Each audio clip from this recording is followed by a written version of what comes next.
Hi everyone, I'm Meg. Welcome back to my channel, Black Moon Astro. Today I'm going to be talking about one of the most important astrological and cosmic events happening this December 21st, the Great Conjunct.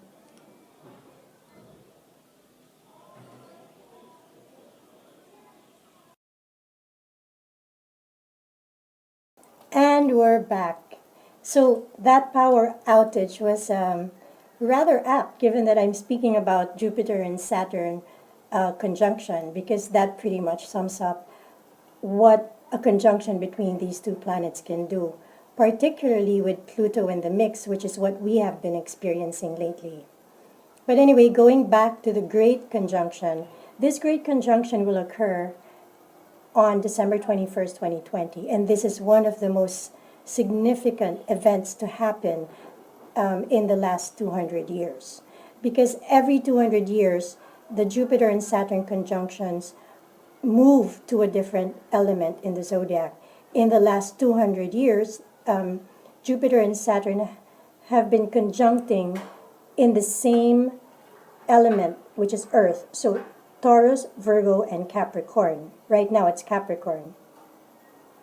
Many astrologers believe that this is the marker for the beginning of the Age of Aquarius, because this great conjunction on December 21st will be happening at 0 degrees in Aquarius. And for the next 200 years, all the Jupiter-Saturn conjunctions, which occur every 20 years, will happen in an air sign, either Gemini, Libra, or Aquarius. We begin this age in Aquarius, and it has been talked about, sung about, for many, many years, as we know. And welcoming the age of Aquarius, well, if you look at how things have been developing in the last few decades, technology has advanced very rapidly, and Aquarius rules this, as well as community causes, humanitarian causes. If you follow the sidereal calculations, an age lasts about 2,160 years, if you look at the precession of the vernal equinoxes. And so that would have been in the year 2000. But that was not a great conjunction. And this conjunction now at 0 degrees Aquarius really makes more sense if you're talking about moving into the age of Aquarius. Nevertheless, I don't think the transition from one age to the next happens overnight with just one conjunction. We have been seeing the effects of Aquarius many decades before this conjunction. Like I said, I don't think that the transition from one age to the next happens overnight. And so we have been seeing technology advance quite rapidly in the last few decades, which obviously is ruled by Aquarius.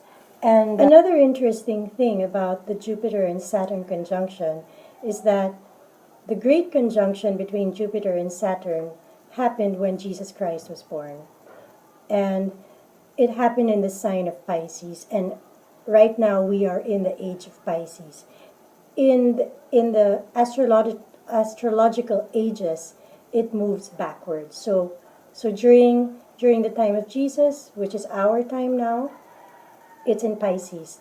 The next age will happen in Aquarius. So you can see, since the time Jesus was born until now, we have been, this age has been colored by Piscean things such as spirituality, unconditional love, and everything. To get a better perspective of what the conjunction between Jupiter and Saturn represents, let's take a look at the planets involved. So Saturn is known as the teacher, the authority, the punisher, the fatherhead, the CEO. In the tarot card, since Saturn represents Capricorn, it is the devil card for earthly desires, obsessions. Saturn also rules fame and fortune, public image, which includes political leaders. Also, Saturn rules the elders, old things, ambition, greed, and karma. Saturn is the deliverer. If Saturn is known as the greater malefic, which is something like the harbinger of doom, well, Jupiter is the opposite. Jupiter is the greater benefic, which is the bringer of blessings. So these two conjunct. You can imagine Jupiter bringing blessings and Saturn bringing doom. Jupiter represents joy, like I said, blessings. It rules the ninth house of spirituality and philosophy, and it is the house of God, as well as higher learning, travel, the guru, the spiritual leaders, and good luck. So a Jupiter and Saturn conjunction is quite a formidable conjunction if you think about it. The two greater malefic and benefic planets together, moving into a new age. But to really understand the effect of a Saturn and Jupiter conjunction, you need to look at the rest of the planets at play. Pluto will remain at 23 degrees Capricorn, but will be squaring Mars, and Mars in Aries. Mars and Pluto are two very powerful planets. Mars is dignified in Aries, and it hasn't been in Aries in a long time either. So the planet of war and Pluto, the planet of destruction and transformation, death and rebirth, squaring each other, would color the effect of the Jupiter and Saturn conjunction in Aquarius. So what can we expect with a Saturn and Jupiter conjunction this December 21st, together with the Pluto in Capricorn squaring Mars in Aries? You can already see at the moment how the Jupiter-Saturn conjunction in its last hurrah in Capricorn has affected us. It has brought us down to our knees, so to speak. We have changed how we live, we've changed our jobs, we've changed our priorities in life.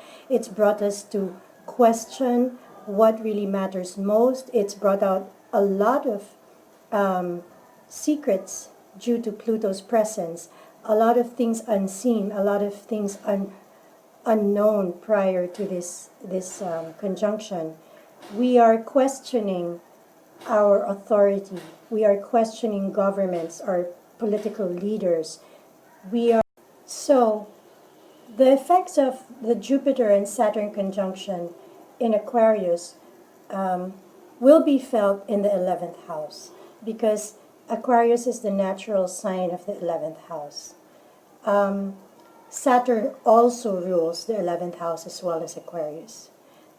So it won't be as harsh as what we've experienced with Saturn and Jupiter conjunct in Capricorn in the 10th house, where we've seen what has transpired in this last year. As we move into the 11th house, we're going to see changes in community, humanitarian causes. The 11th house also rules blessings, gains, wealth, helping each other, friendships as well. So this is where most of the changes are going to occur. The changes that we'll be seeing with this conjunction will be centered around themes of Aquarius and the 11th house. And like I've already mentioned, technology, community, gains, how we work together, helping each other, humanitarian causes. So even though the 11th house doesn't necessarily rule health or the medical industry, we're going to be seeing a lot of technology developing in these fields.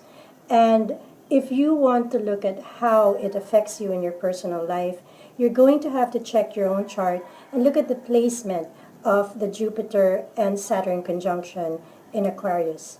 Then it's going to tell you what area of your life you're going to be seeing these changes, as well as the aspects. You need to check the aspects on your chart, because you can't really just look at the placement and say this is how it's going to affect you. You can't simply look at just the placement of planets in a chart and analyze it from that placement. You need to look at how it aspects other parts of the chart, other planets, the dignities, and the debilities of each planet that's aspecting this conjunction to see exactly how it plays out in your life. But if you were to look at just the conjunction alone, since it is a very powerful conjunction, it is going to be felt, particularly in the house that where it's placed on your chart. So for instance, if it's placed in your